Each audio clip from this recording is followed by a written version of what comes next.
Mes frères et sœurs en islam, nous entrons dans les 10 dernières nuits de Ramadan, les nuits les plus précieuses de l'année. Ce sont des nuits où la miséricorde d'Allah descend abondamment, où chaque instant peut être une occasion de se rapprocher de lui. C'est dans l'une de ces nuits que se trouve Laylatul Qadr, meilleure que 1000 mois. Comment les vivre pleinement? Comment s'assurer que nous ne passons pas à côté de cette opportunité immense? Aujourd'hui, nous allons voir ensemble les clés pour réussir ces nuits bénies, avec sincérité, assiduité et foi. Le prophète sallallahu alayhi wa sallam, lorsque venaient les 10 dernières nuits du mois du Ramadan, comme Aïcha, notre mère radiyallahu anha wa ardaha nous l'a dit, il serrait son izar, son pagne. C'est une image, comme on dit certains savants, comme si nous disions maintenant, aujourd'hui, il retroussait ses manches.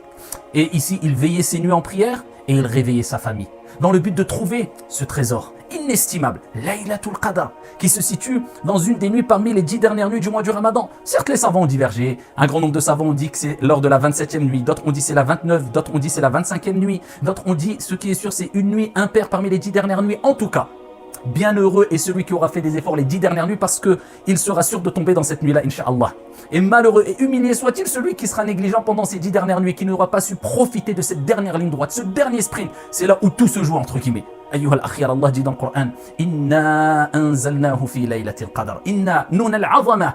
Allah, quand il utilise dans le Coran ce terme, Inna, nous, c'est-à-dire Allah, le grandiose, le magnifique, l'immense subhanahu wa ta'ala, sache que ce qui vient après, Inna n'est que grandiose, n'est que magnifique, n'est que plus qu'important. Allah dit dans le Coran, Inna nahnu nazzalna dhikra wa inna lahu lahafizun. C'est nous qui avons descendu le rappel al Coran et nous en sommes gardiens protecteurs. Allah dit dans le Coran, Inna a'taynaka al-kawthar. On t'a certes attribué al-kawthar, ce fleuve, l'abondance. Inna anzalnahu fi laylatil qadr. Certes, nous avons descendu dans la nuit du destin. Donc Allah Azza wa Jalla nous rappelle que Allah subhanahu wa ta'ala a descendu lors de la nuit du destin al-Qur'an, le Coran. Et il nous rappelle que le Coran ne vient pas du prophète qui vivait sur terre puisqu'il dit Inna anzalnahu, on l'a certes descendu. Al-Qur'an, fi laylatil qadr. Et qui te dira qu'est-ce que la laylatul qadr? Lors de la nuit du destin, Allah a révélé le Coran. Et qui te dira qu'est-ce que la nuit du destin? Appelée la nuit du destin, ou la nuit honorable, ou de la grande valeur, de la grande importance. Eh bien, on l'appelle aussi la nuit du destin. Pourquoi? Parce que lors de cette nuit-là, Allah subhanahu wa ta'ala, eh bien, révèle aux anges ce qui est inscrit dans Al-Lawh Al-Mahfouz, la table préservée, concernant la destinée, ce qui va se passer tout au long de l'année pour toutes ces créatures, et il révèle cela aux anges. Les anges qui descendent avec ces ordres sages venant de la part d'Allah subhanahu wa ta'ala. Donc Allah a écrit toutes choses sur la table préservée. 50 000 ans avant qu'il crée les cieux et la terre. Ce qui s'est passé, ce qui va se passer, ce qui se passera pour toute créature. Mais les anges ont connaissance de la destinée de chaque créature qu'Allah a créée lors de la nuit du destin. La destinée concernant toute l'année. L'année jusque le début de cette année, jusque cette nuit-là, jusque l'année suivante. Et ça nous rappelle que les sciences les anges eux-mêmes ont une science limitée et que la science d'Allah subhanahu wa ta'ala est parfaite et sans limite. Inna anzalnahu fi laylatil qadr. On a certes révélé, descendu lors de la nuit du destin. Al-Qur'an, dans un autre verset, Allah Azza wa Jalla dit fiha yufraqu kullu amrin hakim. Lors de cette nuit-là, eh bien, est destiné tout ordre sage.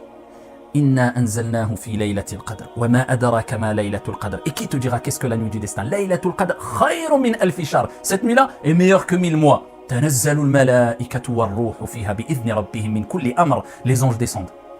Et avec eux, Jibril alayhi salam. Les anges descendent, ainsi que l'esprit. Beaucoup d'exégètes ont dit l'esprit, c'est l'ange Michael, l'ange Jibril, Gabriel alayhi salam, lui-même qui descend. Avec une grande quantité d'anges sur la terre. Le prophète alayhi salatu wa salam nous dit, comme il est relaté dans le hadith rapporté par Ahmed et d'autres, cette nuit-là, il y a sur la terre plus d'anges qu'il n'y a de cailloux sur la terre. Allah. Les anges descendent avec al-barakat, les bénédictions, ar-rahmat, les miséricordes d'Allah subhanahu wa ta'ala. Tout le monde veut être là pour cette nuit bénie. Et cette nuit bénie est tellement bénie que Allah subhanahu wa ta'ala choisit cette nuit-là, un instant de cette nuit-là, pour révéler Al-Qur'an.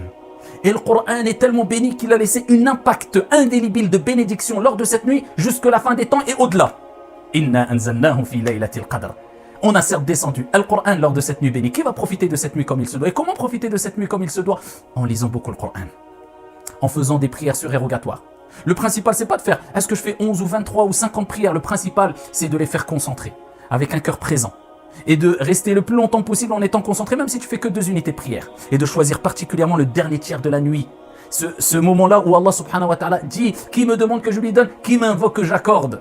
que j'accepte son invocation. Mes frères et sœurs, les 10 dernières nuits de Ramadan sont un cadeau immense d'Allah. Ne les laisse pas passer sans en tirer le meilleur. Multiplions nos prières, nos invocations et nos actes de bien. Peut-être que cette année, Allah nous accordera la nuit du destin, une nuit meilleure que 1000 mois, qu'Allah accepte nos efforts, pardonne nos péchés et nous accorde sa miséricorde. Wassalamu alaykum wa rahmatullahi wa barakatuh.